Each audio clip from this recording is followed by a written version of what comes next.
جی بھرا یا رسول اللہ کرو کیا کروڑوں جہاں نہیں. عشق اسے کہتے ہیں، اس لیے ذرا اسی عشق میں بول دو یا رسول اللہ. پورا مجمع ایک آواز میں بول یا رسول اللہ.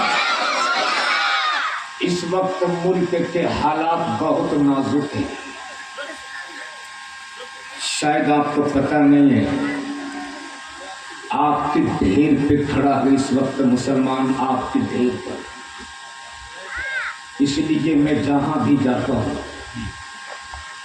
اپنے منچ کے علماء سے، مساجد کے ائمہ سے ہاتھ جوڑ کے صرف ایک بنتی کرتا ہوں کہ حضرت بہت کرامتیں سنا چکے ہم اپنے بزرگوں کی، اب یہ نازک حالات اور نازک وقت صرف بزرگوں کی کرامتیں سنانے کا وقت نہیں ہے، صرف ہزاروں کے چادروں کی اہمیت بتانے کا یہ وقت نہیں ہے، بلکہ یہ وقت اپنے ان آنے والی نسلوں کے وجود بچانے کا وقت ہے. ہمارا وجود باقی ہوگا تب مزاروں کے چادروں کی عظمت سلامت رہے گی. ہمارا وجود باقی ہوگا تب ہمارے مدارس اور ہماری مسجدیں سلامت رہے گی. ہمارا وجود ہی باقی نہیں ہوگا تو پھر ایمان سے بولو ہماری قبروں پہ کھڑا ہو کر فاتحہ کون پڑھے گا؟ اس لیے صرف چادر، گاگر اور لنگر کے نام پر لاکھوں خرچ کرنے والوں اب ہوش میں آؤ، اب ہوش میں آؤ. مت چڑھا غریب نواز کی تربت پہ 10,000 کی چادر. میرے خواجہ تیری چادر کے محتاج نہیں ہے، نہیں ہے میرے خواجہ تیری چادر کے محتاج. ہو سکے تو محبت سے 10 روپیہ کا پھول پیش کر دو اور اسی پیسے کو بچا کر اپنے آنے والی اولادوں کے لیے، اپنے آنے والی نسلوں کے لیے ایک ایسا پلیٹ فارم تیار کر دو، ایک ایسی درسگاہ بنا دو جہاں ہم اپنے بچوں کو بیٹھا کر دین کی بھی تعلیم دے سکیں، اسے دنیا کی بھی تعلیم دے سکیں. لیکن معاف کیجئے گا، ہو سکتا ہے چھوٹا منہ بڑی بات ہو جائے.